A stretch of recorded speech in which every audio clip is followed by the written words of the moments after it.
Bab ketiga, Khulafaur Rasyidin. Wafatnya Nabi menyebabkan tumpahnya kesedihan di jalan-jalan Madinah. Kaum muslimin mengalami periode sulit menghadapi kenyataan bahwa Nabi Muhammad tak lagi bersama mereka, sehingga awalnya ada beberapa yang menolak berita tersebut. Tetapi wafatnya Nabi juga memunculkan pertanyaan besar tentang kepemimpinan di Madinah. Selama lebih dari 20 tahun Nabi Muhammad memimpin umat muslim secara politis dan spiritual. Hubungan langsung dengan Allah memberikan arti bahwa masyarakat dipandu oleh kekuatan yang sesuai dengan rencana ilahi. Sekarang hubungan itu tak ada lagi. Apa yang akan terjadi kepada masyarakat yang dibangun Nabi Muhammad? Lebih khusus, siapa yang akan memimpin umat Islam sepeninggal Nabi? Bahkan sebelum jenazah Nabi dikuburkan, sekelompok tokoh utama dari kaum Muhajirin dan Ansor berkumpul untuk menjawab pertanyaan soal kepemimpinan.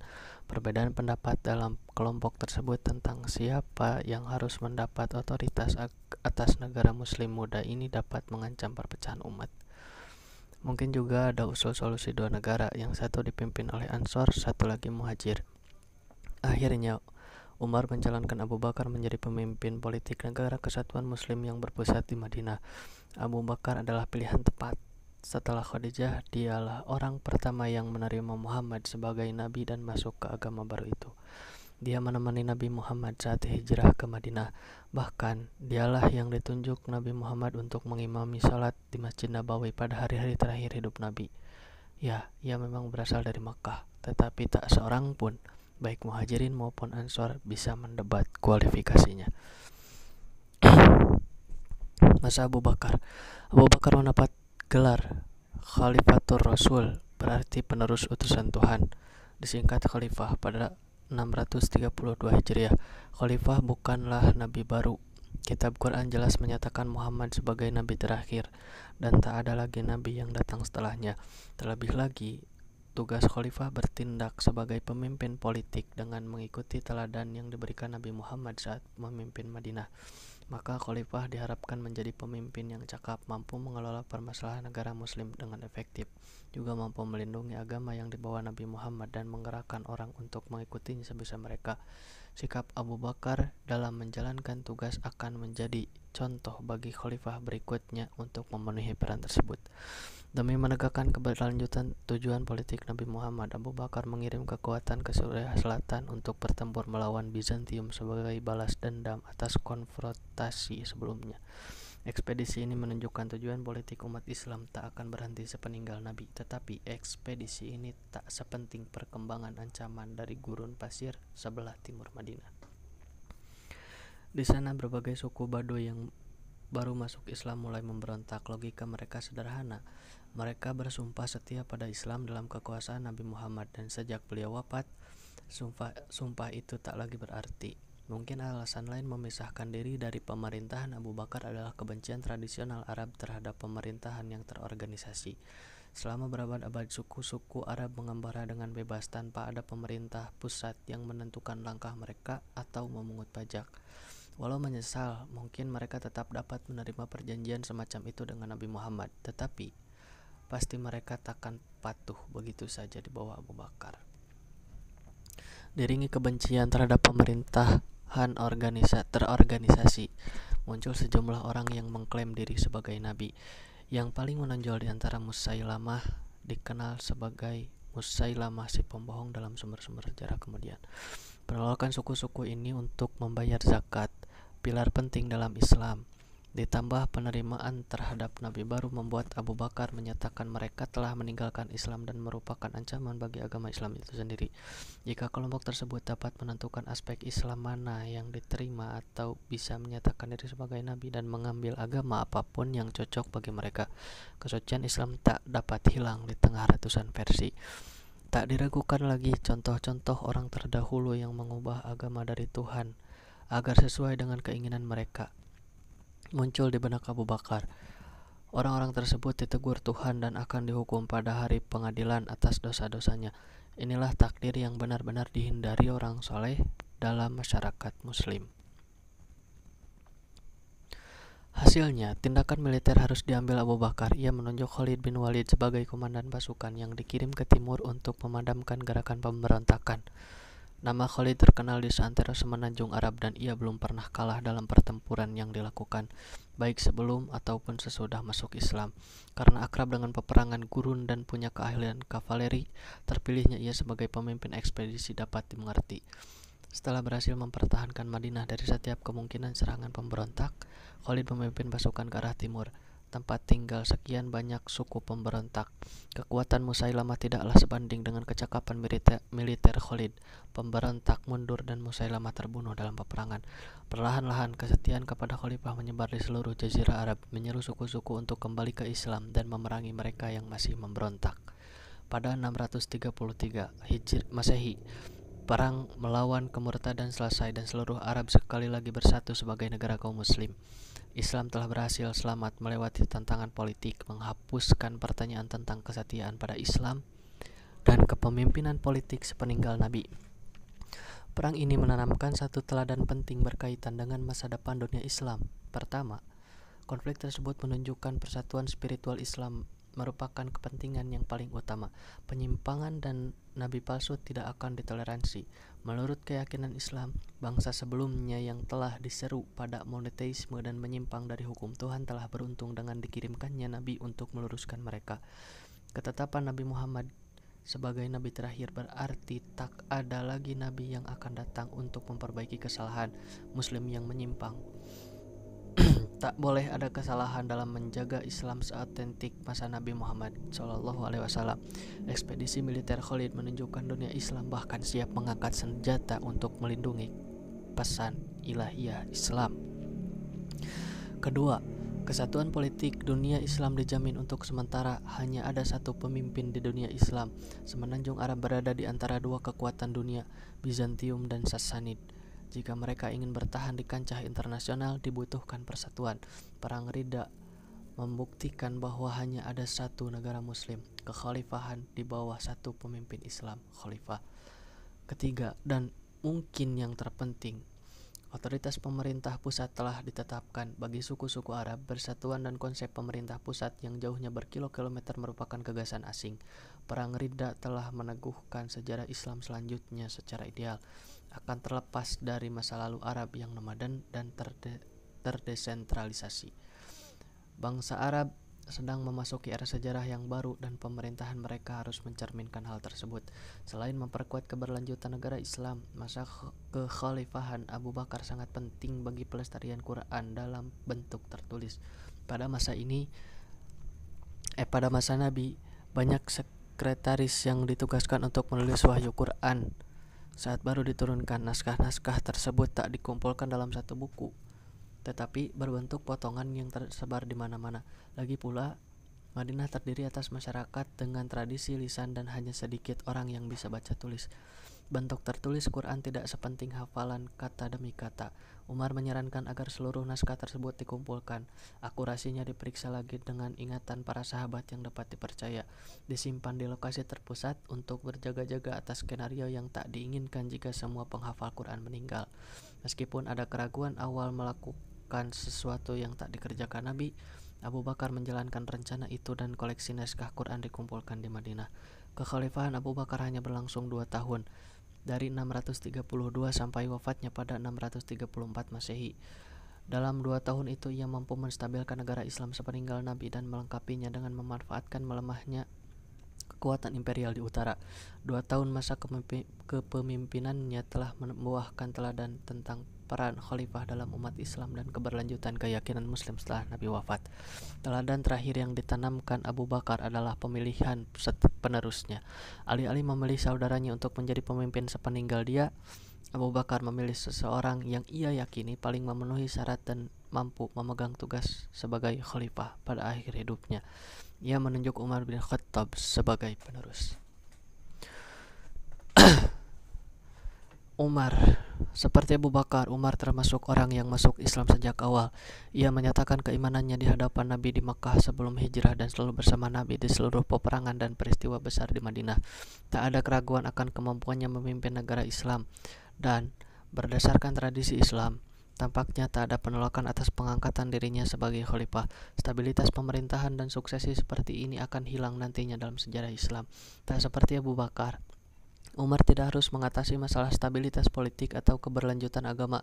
Seluruh Jazirah Arab telah bersatu di bawah perintahnya.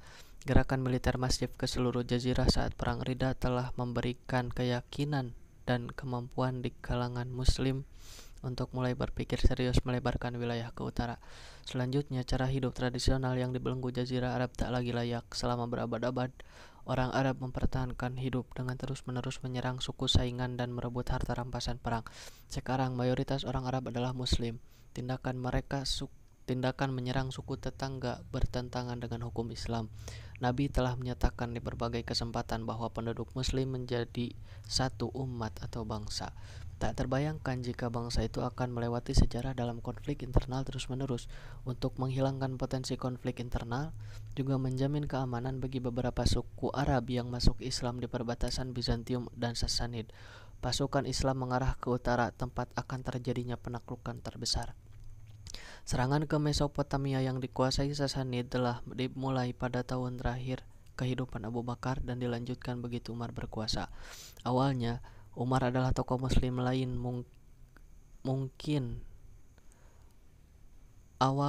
Umar dan tokoh Muslim lain mungkin tak meramalkan serangan ini akan berubah menjadi penaklukan permanen. Tetapi perang habis-habisan antara Bizantium dan Sassanid yang berlangsung sejak 603 hingga 628 Masehi membuat mereka lemah dan tak mampu membendung gelombang penyerbuan Muslim Arab yang telah tiba di perbatasan. Tanah subur Mesopotamia dan Suriah sudah siap ditaklukkan. Yang dibutuhkan hanyalah serangan terorganisasi dari pihak Muslim. Tetapi ini akan menjadi perang model baru, tak seperti peperangan merusak yang dilakukan kedua kekaisaran tersebut. Perang Islam dikombinasikan dengan seruan untuk keadilan dan keharmonisan sosial yang sesuai dengan pesan Nabi. Saat mengirimkan pasukan pertama, Abu Bakar memerintahkan untuk memastikan keselamatan perempuan, anak-anak, dan bahkan orang tua, membiarkan para biarawan di biaranya, dan melarang menghancurkan tanaman. Aturan ini tak berbeda dari yang dipegang orang Arab dalam penaklukan sebelum Islam. Tetapi gerakan Nabi Muhammad bersifat revolusioner sejak awal. Gagasan, tradisi, dan cara hidup lama harus dirobohkan demi tatanan baru yang diperluas hingga dalam peperangan. Secara bersamaan, pasukan dikirim ke Suriah dan Mesopotamia pada 633. Khalid bin Walid yang baru saja memenangi Perang Ridha memimpin detasemen menuju Persia. Sementara itu Yazid, anak Abu Sufyan, memimpin pasukan yang dikirim ke Suriah. Di sana, dengan cepat ia mampu mengalahkan kekuatan Bizantium di dekat Gaza. Bagi orang-orang Bizantium, kekalahan mengejutkan tersebut menandakan bahwa ini mungkin bukan perampasan biasa, melainkan invasi total. Kaisar Heraklius memerintahkan pasukannya dimobilisasi dan bersiap menghancurkan Arab sebelum mereka mampu mengonsolidasikan kemenangannya. Pemerintah Madinah sudah sadar akan kemungkinan tersebut dan Khalid segera diperintahkan meninggalkan Irak. Walaupun sudah mendapatkan beberapa kemenangan, lalu pergi melintasi gurun Suriah yang tak berair untuk memperkuat pasukan di sana. Kekuatan gabungan Muslim bertemu dengan pasukan Bizantium dalam perang Ajnadain yang berlangsung sekitar 30 km di barat Yerusalem. Pasukan Muslim berhasil memukul mundur pasukan kerajaan yang dipimpin saudara kaisar sendiri. Pasukan Bizantium yang tersisa merangsek ke kota Yerusalem, Caesarea, dan Gaza yang sudah dibentengi dengan baik. Maka pasukan Muslim yang menang bebas menjelajahi daerah perdamaian Palestina. Pasukan Muslim di bawah komando Khalid bergerak ke utara dan mengepung kota tua Damaskus yang akhirnya jatuh pada September 635. Perjanjian yang dibuat setelahnya bertujuan untuk memenangkan ketakutan penduduk setempat. Dalam perjanjian tersebut, Umar menjanjikan bahwa hidup, harta, dan agama mereka akan dilindungi dari gangguan selama upeti kepada pemerintah Islam dibayar. Aturan bernada mengancam ini ditujukan kepada pemerintah dan pasukan Bizantium, bukan warga sipil. Dengan jaminan tersebut, peluang pemberontakan penduduk Suriah akan lebih rendah. Hal ini penting mengingat pasukan Baduy yang relatif kecil sudah mulai menduduki provinsi yang besar dan beragam di Suriah. Kehilangan Damaskus menyebabkan Kaisar Bizantium mengumpulkan kekuatan yang lebih besar. dengan harapan bisa memukul balik pasukan Arab untuk kembali ke gurun. Khalid tahu bahwa kekuatan pasukannya tak sebanding dengan tentara kekaisaran dan memutuskan mundur ke selatan untuk mengulur waktu pecahnya peperangan yang memang tak terhindarkan. Akhirnya pasukan Heraklius menyusul pasukan Muslim ke Yarmuk di sepanjang perbatasan Yordania Suriah sekarang. Pada musim panas 636 Masehi, pasukan Bizantium jauh lebih banyak jumlahnya, lebih lengkap secara persenjataan dan lebih terlatih, tetapi semangatnya rendah karena banyak persaingan dan pertengkaran yang menyebabkan friksi dalam barisan pasukan. Dengan memanfaatkan konflik tersebut, karena sudah terbiasa bertempur di daerah yang sulit, pasukan Muslim mengalahkan pasukan Bizantium secara meyakinkan. Pasukan Bizantium digiring keluar dari medan peperangan dan tak lagi menjadi kekuatan tempur yang mampu mengambil tindakan militer apapun. Kaisar Heraklius dipaksa mengakui kekalahan di Suriah saat tak lagi punya pasukan atau uang untuk menahan invasi pasukan Muslim. Kota-kota di seluruh Suriah pun satu demi satu beralih tangan. Semuanya mendapatkan syarat perjanjian seperti halnya Damaskus dari Khalid bin Walid. Pada 638 Masehi, penaklukan Suriah selesai. Dari sana, pertempuran melawan Bizantium berlanjut di Mesir yang relatif cepat ditaklukkan pada 642 Masehi. Dua wilayah Bizantium paling berharga dan makmur telah jatuh ke tangan orang-orang yang hampir dianggap tidak penting untuk dikenal sebelumnya. Dalam beberapa tahun, Suriah berubah dari negeri yang dikontrol dengan kuat oleh Kekaisaran Bizantium menjadi provinsi Kekaisaran Muslim yang baru tumbuh. Bagi Muslim yang telah berjaya, penaklukan ini tak terlalu mengejutkan. Lagi pula, mereka yakin bahwa Tuhan bersama mereka selama mereka mengikuti agama yang diturunkannya melalui Nabi Muhammad. Peristiwa Perang Badar dan penaklukan Makkah pada masa Nabi telah membuktikan kepada mereka bahwa di tengah rintangan yang luar biasa, kemenangan bisa dicapai dengan pertolongan Allah. Bagi kerajaan Bizantium, kehilangan Suriah ibarat menjadi kartu domino pertama yang jatuh pada akhir kemunduran penerus Kekaisaran Romawi. Pasukan kekaisaran takkan pernah mampu lagi berbaris masuk ke tanah suci Kristen, tak juga bisa memperoleh keuntungan ekonomi dari wilayah subur ini. Tetapi bagi penduduk lokal di Suriah, kekalahan Bizantium tak berpengaruh banyak pada kehidupan sehari-hari. Gereja tetap buka, petani tetap mengolah tanahnya, dan kapilah pedagang tetap melintas seperti sebelumnya. Untuk membantu merapikan administrasi sipil di wilayah ini secara pribadi, Umar mengadakan perjalanan dari Madinah ke Suriah. Salah satu langkah pertamanya di sana ialah membebas tugaskan Khalid bin Walid dari posisinya. Ini tentu saja mengejutkan semua orang, termasuk Khalid sendiri. Di antara berbagai kemungkinan alasan pencopotan Khalid, para sejarawan Muslim masa lalu cenderung menyebutkan Umar berniat mengingatkan pasukan Islam bahwa Allah lah, bukan Khalid, yang menjadi penyebab kemenangan mereka. Jika pasukan Muslim dapat mempertahankan rangkaian kemenangan di peperangan tanpa dipimpin salah satu jenderal terbesar sepanjang masa ini, hal tersebut bisa menjadi bukti bagi yang imannya lemah tentang petunjuk dan pertolongan ilahiyah dalam misi mereka. Untuk menduduki jabatan gubernur di provinsi baru, Umar menunjuk Muawiyah, putra bangsawan Makkah Abu Sufyan. Ia berasal dari keluarga Umayyah yang kaya dan kuat, yang memiliki peran utama dalam pemerintahan Quraisy sebelum Islam. Garis keturunan penguasa ini akan membuat Muawiyah mengubah Suriah dari provinsi baru menjadi jantung ekonomi dan politik dunia Islam selama 20 tahun berikutnya. Ketika berada di Suriah, secara pribadi, Umar menghadiri penyerahan Yerusalem pada 637 Masehi. Ia diantar berkeliling kota oleh Uskup Agung Sophronius, seorang Arab Kristen yang menjadi salah satu tokoh terkemuka gereja Yunani di Yerusalem. Syarat-syarat perjanjian yang ditandatangani para pemimpin Yerusalem serupa dengan perjanjian yang ditetapkan di seluruh Suriah. Akan tetapi yang unik dalam penaklukan Islam di sini, gubernur baru Suriah mengizinkan orang Yahudi datang ke kota untuk beribadah kali pertama setelah lebih dari 500 tahun. Kitab suci Islam memandang agama Kristen dan Yahudi dengan penghormatan khusus dengan menyebut pemeluknya ahli kitab. Menurut hukum Islam, tidak masuk akal jika hanya membebaskan orang Kristen mengunjungi tempat suci mereka di Yerusalem, sementara hukum Bizantium melarang Yahudi melakukan hal serupa. Contoh kebebasan dan pluralisme agama ini didasarkan pada piagam Madinah zaman Nabi yang Umar tentu saja memahaminya, tetapi sambil mengakui hak orang Kristen dan Yahudi di Yerusalem, Umar dengan tegas mengirimkan pesan bahwa kota ini juga milik orang Islam. Menurut keyakinan Islam, inilah kota tempat tujuan Nabi dalam perjalanan malam yang penuh keajaiban, Isra Mi'raj dari Makkah. Di sana Nabi sholat di rumah peribadatan yang dibangun Nabi Sulaiman, kemudian naik ke surga. Peran Yerusalem dalam tradisi Islam tak bisa dianggap kecil. Dengan dasar pikiran tersebut, Umar mengatur pembersihan kuil Sulaiman yang terbengkalai pada zaman Romawi dan Bizantium. Di atasnya, Umar mendirikan Masjidil Aqsa pertama, tempat suci ketiga dalam Islam. Setelah jatuhnya Suriah, perhatian Khalifah beralih kembali ke Kaisaran Sasanid yang telah hampir diabaikan sama sekali sejak Khalid diperintahkan memindahkan pasukan ke Suriah. Umar menunjuk veteran perang lain yang ikut berjuang bersama Nabi, yaitu Sa'ad bin Abi Waqqas, untuk memimpin pasukan Muslim ke Mesopotamia. Meskipun awalnya mengalami kekalahan akibat tak mampu menghadapi pasukan gajah, bala tentara Sa'ad mampu mengalahkan pasukan Persia di perang Qadisiyah pada akhir 636 Masehi.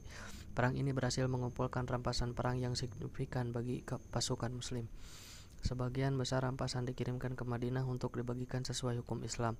Perang ini juga membuahkan kekalahan sementara bagi pasukan Sasanid. Akan tetapi, jika benar-benar ingin menguasai Irak, pihak Muslim harus mengambil alih Ctesifon, ibu kota Sasanid. Ctesifon bukanlah kota dengan pertahanan bagus. Kota ini terletak di dataran antara Sungai Tigris dan Sungai Eufrat, sekitar 60 km di selatan kota kuno Babylon. Setelah pengepungan selama 2 bulan pada awal 637 Masehi, ibu kota ini jatuh ke tangan pasukan Muslim.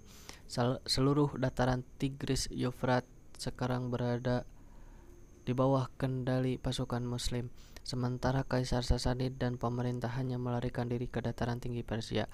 Meskipun mendapat serangkaian kemenangan mengesankan, Umar melarang pasukannya mengejar Sasanid keluar Irak. Dataran Mesopotamia cukup dikenal para pejuang Arab sehingga taktik militer tradisional yang diterapkan terbukti bermanfaat. Namun, pasukan Arab tak kenal medan dataran tinggi Iran dan dapat dikalahkan. Selain itu, seluruh penduduk asli di sana merupakan orang Persia, tidak seperti di Irak. Maka perlawanan baik dari pasukan Sasanid maupun penduduk lokal harus diantisipasi. Masa kekhalifahan Umar patut diperhatikan bukan hanya karena penaklukan militer, melainkan juga pemerintahannya di wilayah taklukan.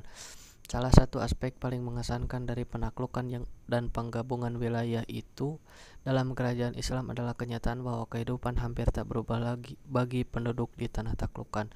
Pasukan dan kelas bangsawan Bizantium dan Sasanid pergi saat pejuang Muslim masuk, tetapi penduduk lokal tetap di sana. Hanya ada 2 perubahan utama dalam kehidupan penduduk taklukan. Pertama, soal kepada siapa mereka membayar pajak. Bila sebelumnya harus membayar pajak kepada pemerintahan di Konstantinopel dan Ctesifon, sekarang mereka membayar upeti sesuai dengan hukum Islam yang diteruskan di Madinah. Dalam banyak kejadian, upeti ini tak melebihi jumlah pajak sebelumnya dan sering malah lebih rendah. Bagi masyarakat biasa, pajak yang lebih kecil ini kabar baik, siapapun yang mengumpulkannya. Perubahan besar kedua soal toleransi beragama terhadap kelompok tertentu. Kristen monofisit yang berbeda dari pemerintah Ortodoks Yunani dalam masalah keberadaan Yesus diperbolehkan menjalankan agamanya di Suriah ini. Ini perubahan baik dibanding watak menindas pemerintahan Bizantium. Yahudi juga bebas dari penindasan resmi dan diizinkan kembali ke kota tersuci mereka Yerusalem untuk beribadah. Di bekas daerah Sasanid, pemeluk Kristen Nestor mengalami peningkatan kebebasan beragama. Sebelumnya, penguasa beragama Zoroaster terbiasa membatasi kebebasan pemeluk Kristen Nestor karena mencurigai mereka diam-diam bersekutu dengan Kekaisaran Bizantium Kristen. Tentu saja ketegangan masih ada di antara kelompok agama, terutama sejak pemukim Kristen di bulan Sabit subur tersinggung dengan aturan semit nomaden dari gurun. Tetapi secara umum sifat egaliter ajaran Nabi Muhammad memandu sebuah era toleransi beragama yang sebelumnya hampir tak ada sama sekali. Dalam bidang ekonomi, penaklukan telah membawa kemakmuran yang tak terbayangkan bagi orang Arab yang relatif sederhana. Ribuan koin perak dan emas serta batu mulia berharga mengalir dari tanah taklukan, terutama Irak, ke Madinah sebagai bagian dari perampasan perang.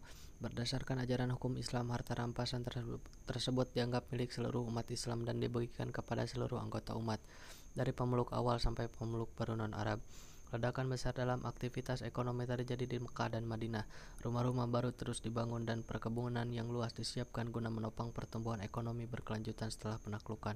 Untuk kali pertama dalam sejarah Islam, kekayaan yang sangat besar berada di tangan pemerintahan.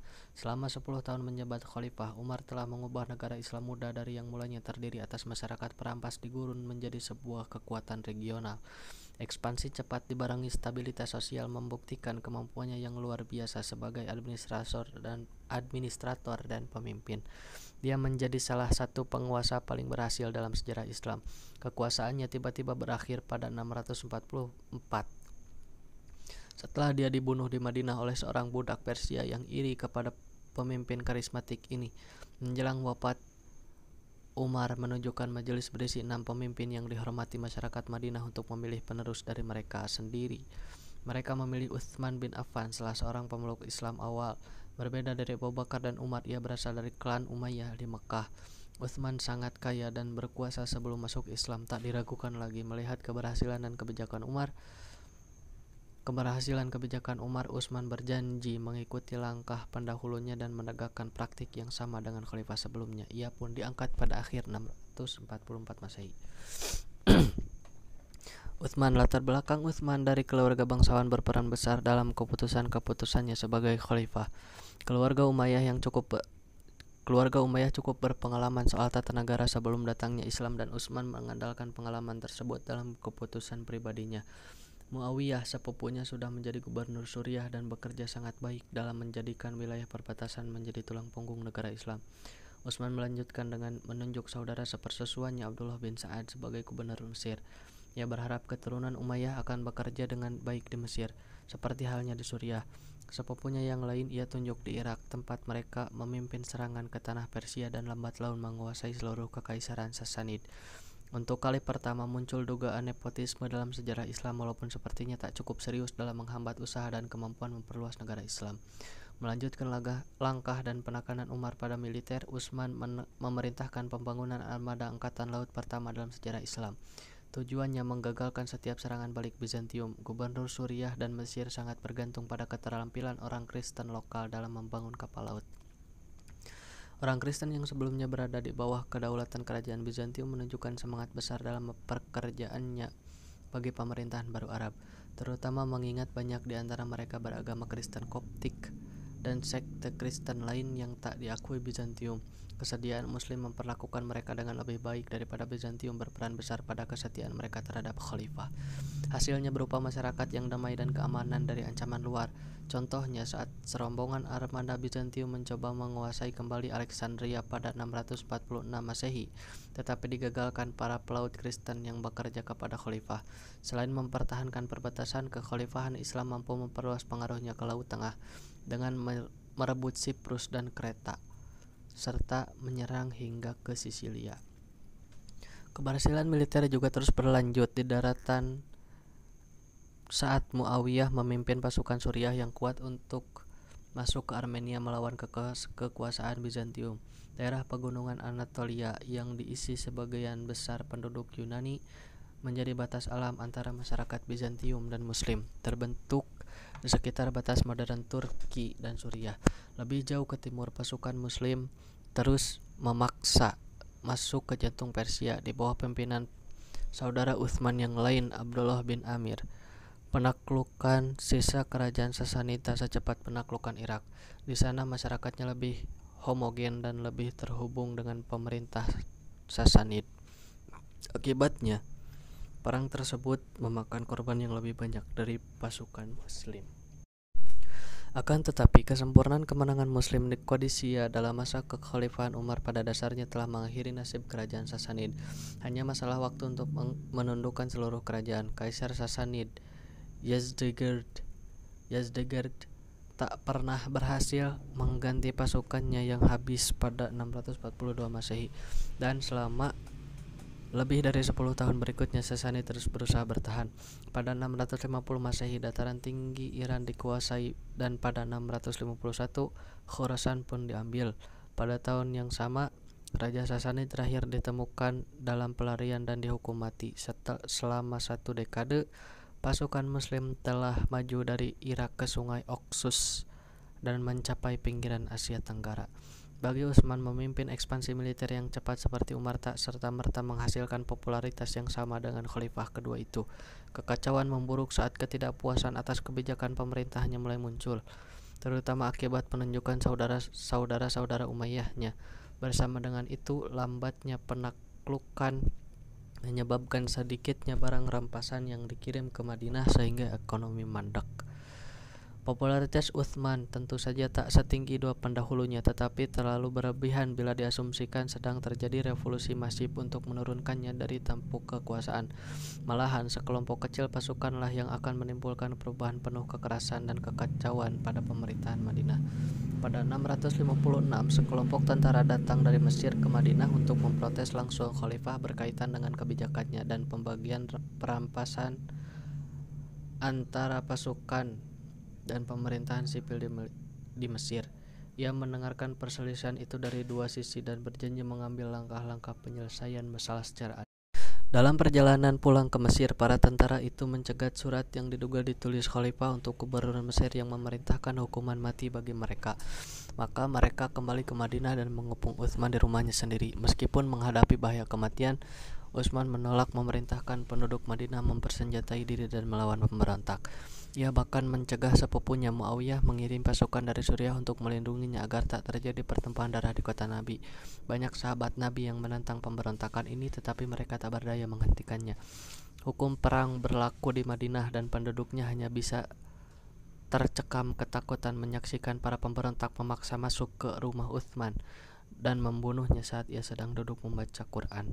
Khalifah wafat, demikian pula persatuan dunia Islam. Ali sebagai penentu kepemimpinan di Madinah, para pemberontak menunjuk sendiri khalifah barunya. Pilihan terbaik adalah Ali karena dia adalah sahabat Nabi yang paling dihormati dan masih hidup. Ali terkait dengan Nabi dalam dua cara, sebagai sepupu dan menantu. Ali yang teguh mempertahankan kehormatan dan keadilan sebagaimana para sahabat terdekat Nabi, awalnya menolak ditunjuk oleh orang-orang yang memberontak terhadap khalifah. Ia akhirnya diyakinkan oleh tokoh-tokoh utama lain di Madinah bahwa dirinya yang paling memenuhi syarat dan paling mampu untuk mengembalikan kedamaian dunia Islam. Akan tetapi ternyata tak ada tokoh yang akan sanggup menangani krisis yang dihadapi dunia Islam. Masalah yang paling menekan Ali tentu soal penyelesaian pembunuhan Utsman. Sentimen umum merebak untuk menghukum para pemberontak. Muawiyah bahkan menekankan bahwa ia takkan bersumpah setia kepada khalifah baru sampai diambil langkah-langkah untuk menghukum orang yang telah membunuh sepupunya. Akan tetapi Ali yang sama pragmatis dengan pendahulunya tahu bahwa keputusan untuk menghukum mereka kemungkinan besar akan berakibat pada pembunuhan dirinya karena pemberontak masih menguasai Madinah. Hal ini selanjutnya akan menjerat dunia Islam ke dalam lingkaran pertumpahan darah yang sangat ia hindari. Ali malah memindahkan ibu kota ke Kufa, dataran subur di Irak. Di sana dukungan terhadap khalifah sangat tinggi. Banyak orang di Madinah patah harapan akan penolakan Ali untuk mengadili pemberontak. Tak lama kemudian sekelompok kekuatan berkumpul dengan tujuan meyakinkan Ali agar menghukum pemberontak. Dengan dipimpin dua sahabat Nabi, Thalhah dan Zubair, serta dibantu janda Nabi, Aisyah, pasukan tersebut berangkat ke Irak untuk menghadap Ali. Sulit menilai maksud Ali dan lawan politiknya dalam mempersiapkan diri menghadapi konflik yang akan datang. Di kedua belah pihak terdapat orang-orang yang dekat dengan Nabi dan harus hati-hati terhadap kepelikan pertempuran antar muslim. Tetapi kedua belah pihak sangat yakin dengan ijtihad masing-masing, terutama mengenai tindakan yang benar dalam menangani pemberontak. Bagi Ali tidaklah memungkinkan secara politik untuk menghukum mereka. Dia meyakini solusi terbaiknya adalah melanjutkan hidup dan berusaha menyatukan umat kembali. Bagi penentangnya, penyatuan kembali mustahil dilaksanakan tanpa memperbaiki kesalahan dan mengirimkan pesan bahwa kekhalifahan tak bisa diganggu seperti yang terjadi dalam pengepungan Utsman. Kedua argumen tersebut mungkin mengandung kebenaran di dalamnya, tetapi perpecahan politik akibat wafatnya Utsman terlalu besar untuk diselesaikan, bahkan oleh para sahabat Nabi sekalipun. Perselisihan pun tak terelakkan. Akhirnya pada 656 Masehi, kedua pasukan bertemu di padang dekat Basra. Irak Selatan. Beberapa anggota oposisi, termasuk Tolha dan Zubair, menemui Ali sebelum pertempuran dengan harapan dapat menghindari pertumpahan darah. Sebuah perjanjian damai sementara disetujui. Pemimpin kedua belah pihak yang segan menyaksikan perang saudara terjadi hanya 20 tahun setelah Nabi dikebumikan. Akan tetapi pihak ekstremis yang kurang taat dari kedua kubu masih memaksa pasukan untuk saling menyerbu meskipun sudah ada negosiasi antar pemimpin mereka. Dalam kebingungan, akhirnya kedua pasukan berbenturan dan masing-masing yakin pihak lainlah yang memulai pertempuran. Hasil perang yang nantinya dikenal dengan nama Perang Unta ini tak dapat dipastikan. Kedua belah pihak mengalami kehilangan besar. Talha dan Zubair tewas dalam kekacauan. Ali dan Aisyah lolos tanpa cedera dari pertempuran, tetapi mereka patah harapan menyaksikan perang saudara pertama dalam sejarah Islam ini. Aisyah kembali ke rumah di Madinah ditemani oleh pengawalan militer yang disiapkan Ali demi keselamatannya. Aisyah memutuskan untuk menarik diri dari urusan politik hingga wafat pada 678 Masehi. Meskipun telah terjadi pertumpahan darah, posisi Ali sebagai khalifah masih belum aman. Muawiyah bersikap netral dalam konflik antara Ali dan penantangnya, tetapi tetap tak bersumpah setia sampai Ali menghukum pembunuh sepupunya. Ali tak bisa memerintah dengan efektif saat salah satu gubernur terkuat di dunia Islam tak mau tunduk kepada otoritasnya. Akan tetapi Ali masih mempertahankan pendapatnya bahwa menghukum pemberontak bukanlah prioritas dan tak bisa dijalankan dalam keadaan apapun. Kali ini, untuk menghindari pertumpahan darah lebih jauh, ia bersedia bertemu dengan Muawiyah untuk menyelesaikan perselisihan melalui arbitrase. Kedua belah pihak bertemu di suatu tempat antara Irak dan Suriah, daerah asal masing-masing pendukung pada 658 Masehi. Apa yang tepatnya terjadi dalam negosiasi dan bagaimana hasilnya sulit disimak dari kabut sejarah. Tetapi sepertinya sang penengah mendukung solusi yang menurunkan Ali dan Muawiyah dari kekuasaan, lalu melakukan pemilihan khalifah baru. Saat hasil arbitrase ini diumumkan kepada kedua belah pihak, sekelompok pendukung Ali menentang keputusan. Mereka menyatakan keputusan hanya milik Allah dan menolak menerima legitimasi penengah. Kelompok tersebut mengutuk Ali karena mengizinkan nasib politiknya ditentukan oleh manusia biasa yang berbuat salah. Posisi politik ekstrem mereka berubah menjadi posisi keagamaan ekstrem yang menganggap setiap manusia berdosa sebagai kafir. Setelah memisahkan diri dari kelompok pendukung utama Ali, mereka mendapat nama Khawarij, yang berarti orang yang meninggalkan. Kelompok Khawarij terus menyebar teror di pedalaman Irak, memerangi siapapun yang tak setuju dengan posisi fanatik mereka. Sementara itu, Ali yang dapat menolak hasil arbitrase karena menganggapnya cacat, menegaskan bahwa bekas pendukungnya itu menjadi kelompok pertama dalam sejarah yang telah melepaskan diri dari teologi Islam yang diterima. Mereka tak bisa dibiarkan bebas dengan teror yang merajalela. Ia mengumpulkan pasukan dan menghadapi oposisi tersebut pada musim panas 658 Masehi. Kelompok utama Khawarij berhasil dihancurkan, tetapi gerakan tersebut terus berlanjut dalam bentuk klandestin, sembunyi-sembunyi dengan tujuan menurunkan Ali dan Muawiyah. Usaha percobaan pembunuhan Muawiyah di Damaskus oleh Khawarij gagal. Akan tetapi, mereka berhasil membunuh Ali saat Ali sedang sholat subuh di Masjid Kufa. Seorang pembunuh menikamnya, membuat kekuasaannya yang bergolak itu berakhir dalam kekerasan. Tampuk kekhalifahan jatuh pada satu-satunya orang di dunia Islam yang mendapat dukungan luas dan mampu menjadi pemimpin yang efektif, Muawiyah.